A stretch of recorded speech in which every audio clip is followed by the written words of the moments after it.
But we're going to move on to this next part here, which is kind of in common with that. At a massive rally of an estimated 100,000 people, Trump hinted at one candidate who could become his VP on a short list. Here's Fox News correspondent Madeleine Rivera. Former President Trump is bullish about his prospects in New Jersey, even though it's not considered a battleground state. His team is pointing to the crowd of people who gathered in Wildwood Saturday as a sign of his momentum in the Garden State.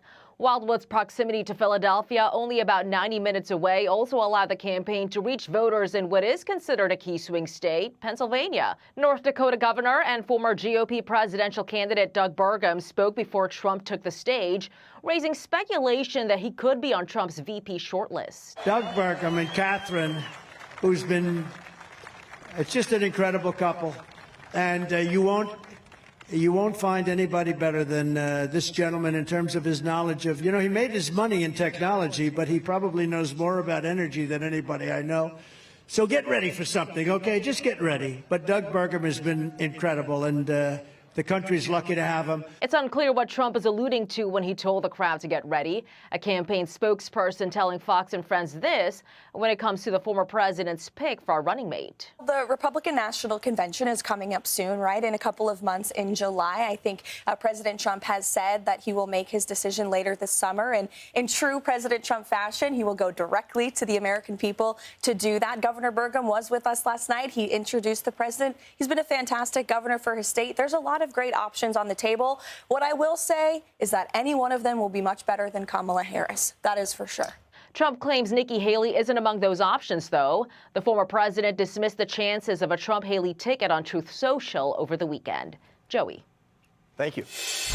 Conch, you were there last night. Burgum came, he spoke, I think he said for about 15 minutes. Was he received like a vice presidential candidate? Absolutely, because he's seen as a successful businessman just like Donald Trump, and there's no baggage there, and he has a great approval rating in North Dakota. Overall, it was amazing to see 100,000 people, according to the city of Wildwood, at this rally, and all of them congregated, and no one rioted. And no one looted, and there wasn't any anti-Semitism in the air. It was a happy environment, whether we're talking about the crowd, whether we're talking about Donald Trump, who relished the moment, that's certainly for sure. Lisa, when you look at Doug Burgum, I was really impressed with him in the debates. I don't know that he won the debates, but he probably won the most ground in the debates, maybe because most of us didn't know who he was. But Trump talked about how he's an energy guy. Do you think this is a VP thing, or maybe just an energy, just kind of piggybacking on Biden's weaknesses? Look, Trump's going to pick who Trump wants to pick, right? Sure. But look, Trump is such a force of nature on his own. I don't think he needs a vice president who's getting headlines and who's drawing attention, that way. I think that having someone who's just steady, steady the core, someone that can win over maybe more moderate voters. I think, but in that instance, Doug Burgum could be a good pick because he is just steady. He's not inflammatory. He doesn't really, garner a lot of headlines. And I don't really think Trump needs someone who does. Doctor, real quick, when you look at those that were on that debate stage, Nikki Haley lasted the longest. It got pretty nasty there at the end. And then we hear this week, maybe she's going to go on the list. Madeleine right there said not on the list. Does Trump need Nikki Haley on his team to win?